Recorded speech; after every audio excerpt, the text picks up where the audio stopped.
పొద్దునే ఈ పెళ్లి క్యాన్సిల్ అని వాళ్ళతో చెప్పేశాను. ఇంకా ఆ విషయం మళ్ళీ మళ్ళీ ఆలోచించాల్సిన అవసరమే లేదు. వెనక్కి తగ్గాల్సిన పరిస్థితి అంతకన్నా లేదు.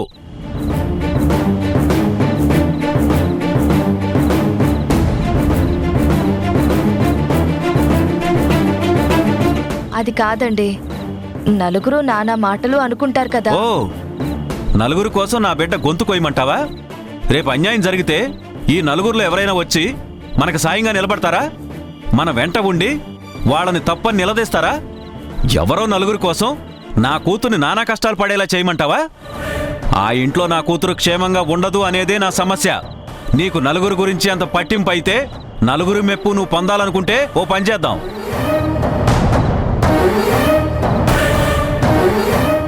ఇక్కడ ఈ చుట్టుపక్కల వాళ్ళకి మనం తెలుసు, కానీ మనం ఈ ప్రాంతం వదిలేసి వెళ్ళిపోతే మనకి వీళ్ళకి ఏ సంబంధం ఉండదు కదా. కొత్త చోటు, కొత్త మనుషులు, వాళ్ళకి మన గతం ఏం తెలుసుండదు కదా. అప్పుడు ఎవ్వరూ ఏమీ అడగరు. వెళ్ళిపోదామా? ఇల్లు ఖాళీ చేసి వేరే దగ్గరికి వెళ్ళిపోదామా? అదేంటండి అలా మాట్లాడుతున్నారు? నేను ధరణి గురించి ఆలోచించే కదా మిమ్మల్ని ఇంకోసారి ఆలోచించమని చెప్పేది. ఆలోచించమంటే ఉన్న పళంగా ఇల్లు ఖాళీ చేసిపోదామంటారేంటి? ఇలా అర్ధాంతరంగా వెళ్ళిపోతే ధరణి బాలు చదివేం కావాలి? అంత బుద్ధి తక్కువ వాడిని అనుకున్నావా నన్ను నువ్వు? చదువులు ఎక్కడైనా కంటిన్యూ చేయొచ్చు. ఇక్కడుండే చదువులే ఇంకో చోట కూడా ఉంటాయి. ఇక్కడి నుంచి వెళ్ళేది అక్కడి నుంచి వెళ్తారు. చదువులు లేని చోటేం లేదు. నేనేం అడవుల్లోకి ఎడారిలోకి వెళ్దామనడం లేదు కదా. చదువులున్న చోటికి, నలుగురు మనల్ని ఇబ్బంది పెట్టని చోటికి వెళ్దామంటున్నా. చెప్పు, వెళ్ళిపోదామా?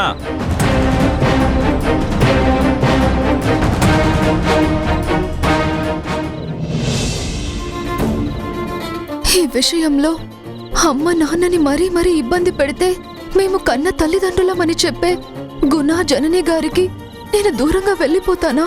అసలు ఎవరు కరెక్టో ఈ కన్ఫ్యూషన్ కి ఎప్పుడు ఫుల్ స్టాప్ పడుతుందో. కానీ నాకెందుకో తనని చూసినప్పుడల్లా కలిగిన ఫీలింగ్ తనే నా కన్న తల్లి అని కన్ఫర్మ్ చేస్తున్నట్టుగా అనిపిస్తుంది. నలుగురి కోసం కాకపోయినా ఇక్కడుంటే మళ్ళీ వాళ్ళు పదే పదే వచ్చి ధరణి బాలులు మా పిల్లలే అని విసిగించి మనశ్శాంతి లేకుండా చేసినా చెయ్యొచ్చు.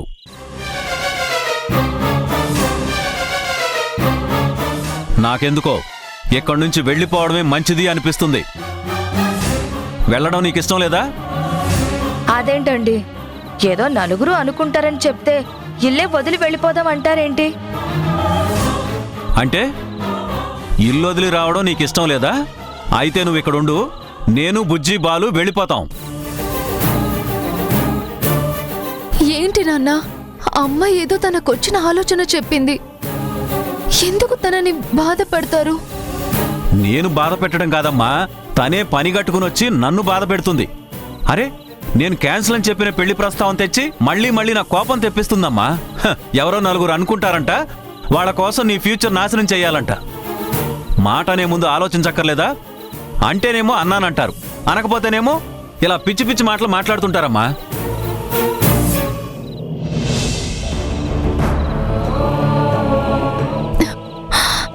అమ్మా, నాన్న మాటలు పట్టించుకోకమ్మా.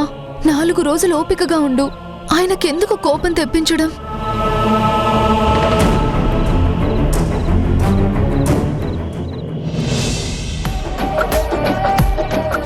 ఆయన మనిషి, ఆయన మాటలకు విలువ నేను పట్టించుకోవడానికి.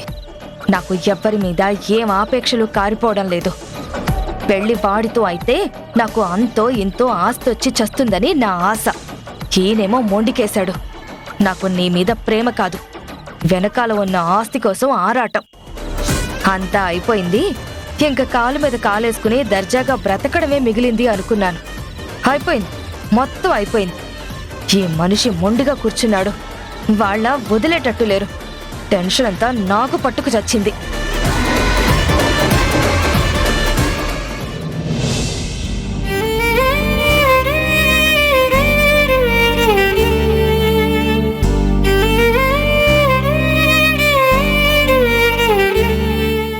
ధరణి,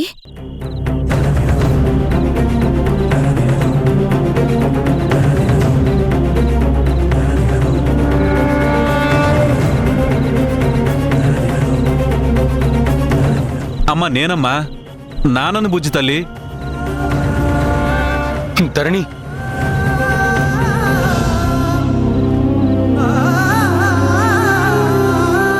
బుజ్జమ్మా.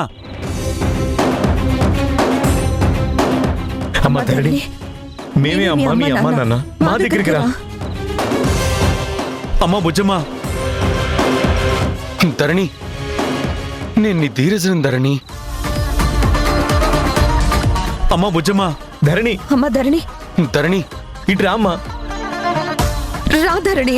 అమ్మా బుజ్జమ్మా, నేనమ్మా మీ నాన్నని. ధరణి, నేను నీ ధీరజను ధరణి. బుజ్జమ్మా రామ్మా. బుజ్జమ్మా, నేను మీ నాన్నని. నా దగ్గరికి రా. మా దగ్గరకు రా అమ్మా. మేమే నీ అమ్మ ధరణి, నాన్నలో. మా మా దగ్గరికి దగ్గరకు రా.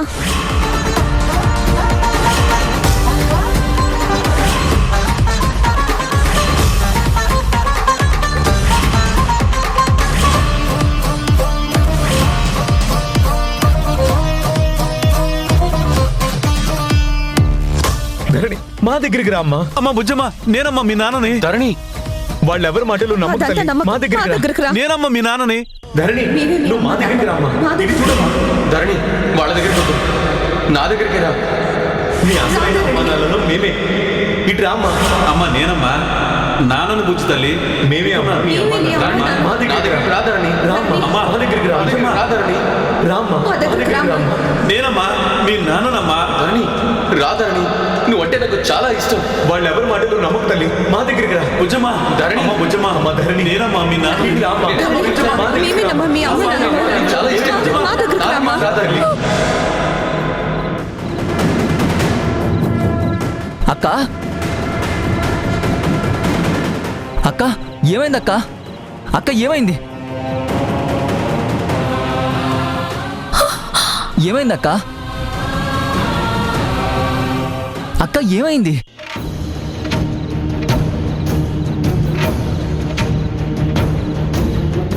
ఏం లేదురా, ఏం లేదు. అక్క లే అక్క లే.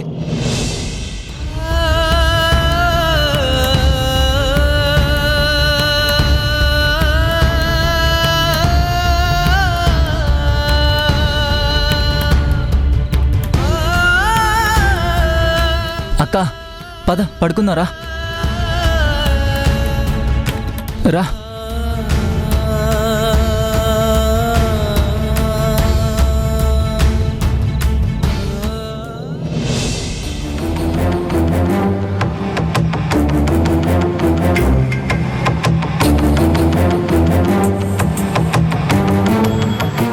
ధరణి, బాలు, శారద త్వరగా రండి, బయలుదేరదాం. వస్తున్నాం నాన్న.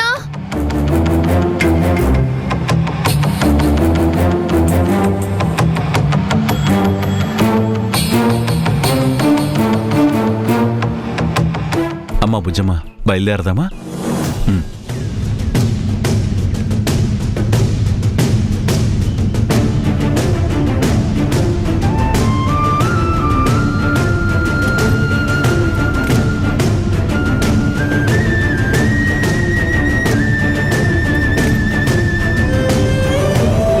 పదండి, రా తల్లి.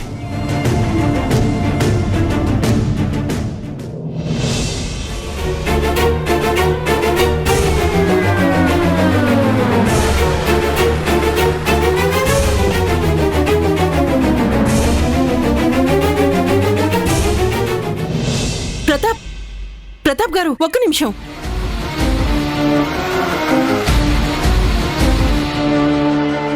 ఎక్కడికి బయలుదేరారు? మీరు ఎక్కడికైనా వెళ్ళండి, కానీ ధరణి బాలుని తీసుకెళ్ళడానికి వీల్లేదు.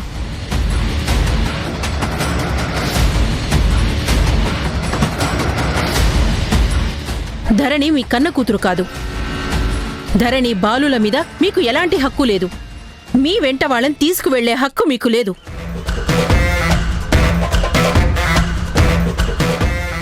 ఏం మాట్లాడుతున్నారు?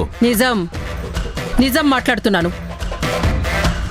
మీకు నిజం తెలిసింది కదా, అందుకే కదా అడ్రస్ లేని చోటికి వీళ్ళని తీసుకొని పారిపోవాలని చూస్తున్నారు.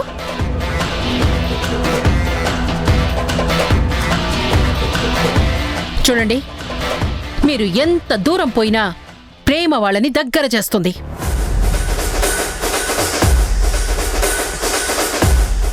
ధీరజ్ ధరణి ఒకరినొకరు గాఢంగా ప్రేమించుకున్నారు.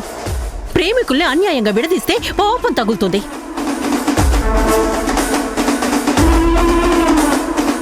అయినా ఈ పిల్లల్ని తీసుకుపోయే హక్కు మీకెక్కడుంది? వీళ్ళు నా తమ్ముడి పిల్లలు. బాలు, ధరణి, గుణ కన్న పిల్లలు. మీ ఇష్టం వచ్చినట్టు తీసుకెళ్ళడానికి మీరెవరు?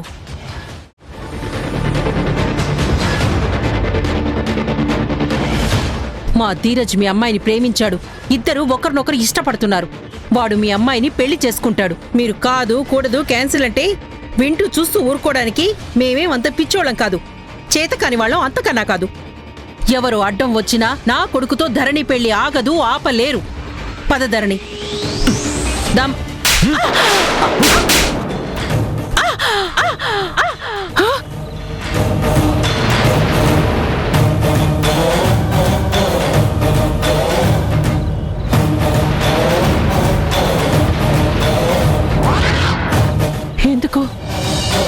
ఎందుకు నాకు ఇలాంటి కల వచ్చింది? ఆఖరికి ప్రతాప్ చేతిలో కూడా దెబ్బలు తినే పరిస్థితి వచ్చిందా నాకు? నిజంగానే ప్రతాప్ అలాంటి నిర్ణయం తీసుకున్నాడా? ఇల్లు ఖాళీ చేసి వెళ్ళిపోతున్నారా? అయ్యో, ఈ దుబాయో వెళ్ళిపోతే అప్పుడు నా పరిస్థితి ఏంటి? నా కొడుకు పరిస్థితి ఏంటి? మా ఫ్యూచర్ ఏంటి? చెంపదెబ్బలకి చెంపదెబ్బలు, చేతిలో బొచ్చెలా. నిజంగానే వెళ్ళిపోతున్నాడా? ఈ కుడి కన్ను కూడా అదే పనిగా అదురుతుంది. అమ్మో, ఇవన్నీ అపశకునాలే. సంథింగ్ బ్యాడ్, సంథింగ్ ఏదో జరగబోతోంది. కీడు జరగబోతోంది కాబట్టే ఈ పీడకలు వచ్చింది. అర్జెంటుగా శారదకు ఫోన్ చేయాలి.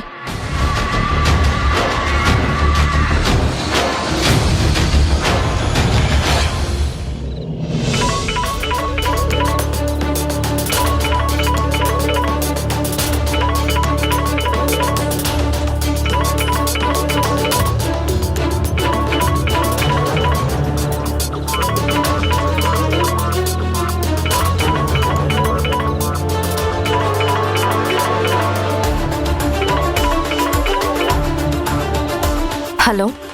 ఏ శారద, ఎక్కడున్నారు? రైల్వే స్టేషనా, బస్ స్టాండా, ఎయిర్పోర్టా? అర్ధరాత్రి ఫోన్ చేసి అక్కడున్నారా ఇక్కడున్నారా అని అడుగుతావే? ప్లాట్ఫామ్ మీద ఉండాల్సిన కర్మ మాకేం పట్టింది? మేమిక్కడ మా ఇంట్లోనే శుభ్రంగా ఉన్నాం. ఏమైంది నీకు? ఎందుకలా అడుగుతున్నావు?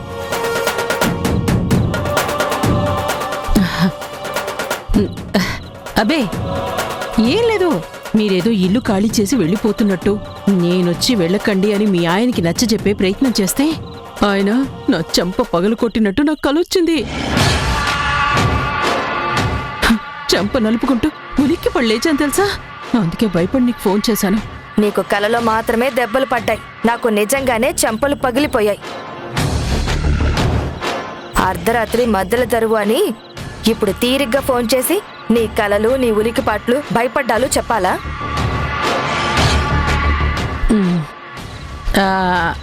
అయితే మీరు ఇంట్లోనే ఉన్నారన్నమాట, ఖాళీ చేయడం లేదన్నమాట. ప్రస్తుతానికి అలాంటి ఆలోచనలు మాలో ఎవ్వరికీ లేవు, ఒక్క మా ఆయనకి తప్ప. ఇక్కడ ఉంటే తన ముద్దుల కూతురు ఎక్కడ దూరం అయిపోతుందో అని ఇందాక నేనేదో ధరణి ధీరజుల పెళ్లి ప్రస్తావన తెస్తే నీకు నలుగురిలో అంత నామోషిగా అనిపిస్తే వేరే చోటికి పోతామని కోపంలో ఒక మాట అన్నాడు తప్ప నిజంగా ఖాళీ చేసి వెళ్ళిపోతామనేది లేదు. స్ట్రాంగ్గా ఆ నిర్ణయం ఆయన తీసుకుంటే ఏం జరుగుతుందోనని టెన్షన్ పడి చస్తున్నా. తల పగిలిపోతుంది. పట్టక అలా కునుకు పట్టింది, నువ్వు ఫోన్ చేసి అది చెడగొట్టావు. కాదు అనడానికి ధైర్యం లేదు, ఎదురు తిరిగితే చెంపలు పగిలిపోతాయని భయం వేస్తోంది. ఏంటో ఆయన్ని ఇంత కోపంగా పెళ్ళైన ఇన్నేళ్లలో ఎప్పుడూ చూడలేదు. నీ కొడుకుతో ధరణి పెళ్ళైపోతే అంతో ఇంతో ఆస్తి వస్తుంది, హాయిగా బ్రతకొచ్చు అని ఊహించుకున్నాను. కానీ ఇలా నా బ్రతుకు తెల్లారింది. నీకు పీడకలలొస్తున్నాయి, నాది పాడు జీవితం అయిపోయింది. అది కాదు శారదా, ఊరికే నిరాశపడి పెదాలు విరవకపోతే వీలు చూసుకుని సందు చేసుకుని ఆ ధరణికి బాగా నూరిపోయొచ్చు కదా. నచ్చజెప్పి ధరణి ధీరజ్ సొంతమయ్యేలా చెయ్యొచ్చు కదా. ఇన్నేళ్లు తల్లై పెంచావు, నీ మాట ఆ మాత్రం వినదా? ఏంటి వినేది? నేను దానికి నూరిపోసానని ఆయనకి గాని తెలిస్తే ఉరి తీస్తాడు, లేకపోతే ఏ అమ్మవారి దగ్గరకో తీసుకెళ్లి బలిస్తాడు. దానికి వాళ్ళ నాన్న అంటే ప్రాణం, వాళ్ళ నాన్న మాట అంటే వేదం. ఆయన మాట కోసం బలిపీఠమైనా ఎక్కడానికి సిద్ధపడుతుంది, కానీ ఎవ్వరు చెప్పినా అది బుర్రకెక్కించుకోదు. నన్ను అస్సలు లెక్క చేయదు. వాళ్ళ నాన్నే దానికి సర్వస్వం. ఆయన కాదన్నది ఏదీ చెయ్యదు. కాకపోతే ఒక్క అవకాశం ఉంది. ఏంటది? చెప్పు చెప్పు చెప్పు. ధీరజ్ అంటే ప్రేమ ఉంది కాబట్టి, ధీరజ్ని బాగా ప్రేమించింది కాబట్టి, ధీరజ్తో బాగా చనువుగా ఉంది కాబట్టి ధీరజ్ని ట్రై చేయమని చెప్పు. కాస్తో కూస్తో వర్కౌట్ అయ్యేది ఆ రూట్ ఒక్కటే. సరే సరే.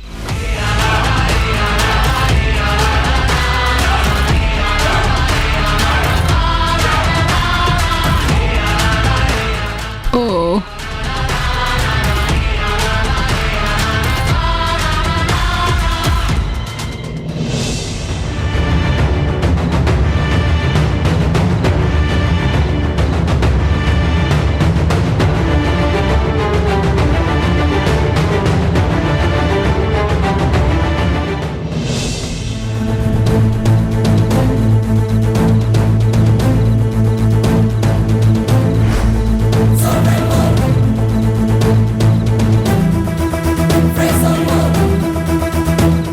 ఏంటో ఈ మనిషి కొంపలు మునిగిపోయినట్టు నిద్ర మానుకుని మరీ కూతురు గురించి ఆలోచిస్తున్నాడు. శక్తి అన్నట్టు ఆలోచించి ఆలోచించి ఆఖరికి ఇల్లు ఖాళీ చేసి ఇక్కడి నుంచి వెళ్ళిపోదామనే డెసిషన్ తీసుకుంటాడేమో. ఒట్టి మొండి మనిషి. తండ్రికి తండ్రి అంతే, కూతురికి కూతురు అంతే. ఈయన ఊహు అంటే అది ఊహు అనే అంటుంది. ఒక్కళ్ళు కూడా మంచిగా ఆలోచించే మనుషులే లేరు ఈ ఇంట్లో. ఛే!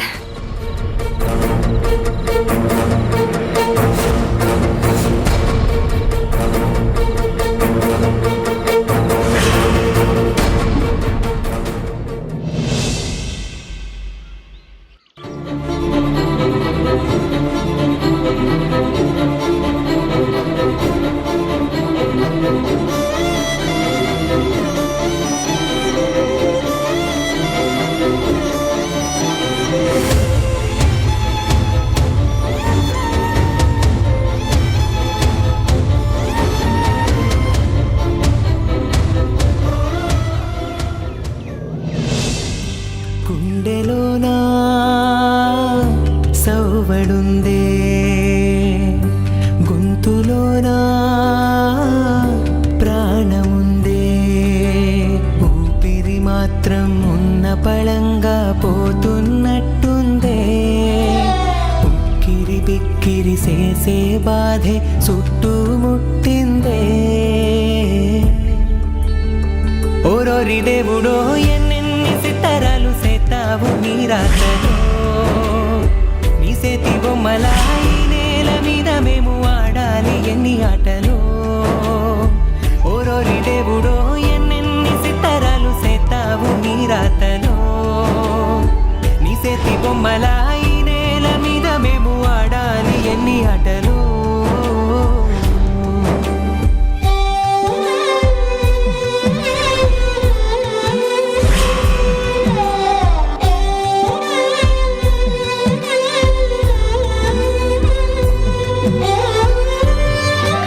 వెళ్ళొస్తానమ్మమ్మ. నీ ఆరోగ్యం జాగ్రత్త. నీ ప్రేమ పెంపకమే నింత దాన్ని చేశాయి. కానీ ఈరోజు నీకు చెప్పకుండా వెళ్ళే పరిస్థితి వచ్చింది. నేను వెళ్ళిపోవడం అమ్మకి నీకు భరించలేని బాధ అని తెలుసు, కానీ తప్పడం లేదు. నేనిక్కడున్న కొద్దీ నా మీద అటాచ్మెంట్ పెరుగుతుంది, కానీ నన్ను దూరం చేసుకునే ధైర్యం మీకు రాదు. అడుగు బయట పెట్టడానికి ఒళ్ళంతా షవరవుతుంది. మనసు నిండా భయం. తలుచుకుంటేనే దుఃఖం ఆగడం లేదు. కానీ తప్పదు. మీరు రేపు నా కోసం పడబోయే బాధ నేను చూడలేనని కూడా నాకు తెలుసు. నేను వెళ్ళిపోవడం మీరు భరించలేరు, అది నిజం. కానీ తప్పడం లేదు. నేను నా కన్న తండ్రికి దగ్గర కావాలి. అందుకే మీకు దూరం అవ్వాల్సి వస్తుంది అమ్మమ్మ.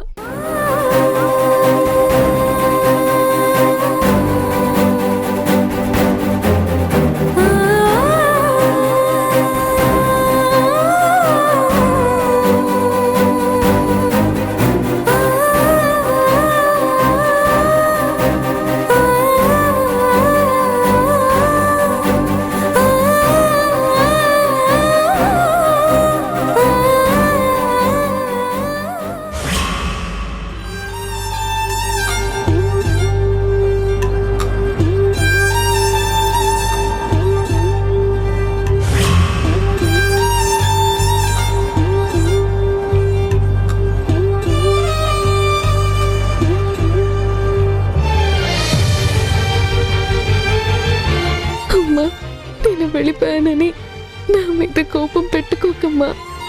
నా కోసం నువ్వు బాధపడద్దు. చిన్నప్పటి నుంచి అది కోరుకున్న వాళ్ళ నాన్న దగ్గరికే కదా వెళ్ళింది అని నీకు నువ్వే ధైర్యం చెప్పుకో.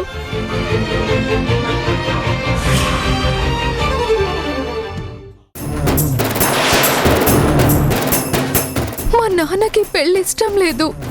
నన్ను మర్చిపోతావా ధరణి? నీ ప్రేమ లేకపోతే నా ప్రాణాలే ఉండవు.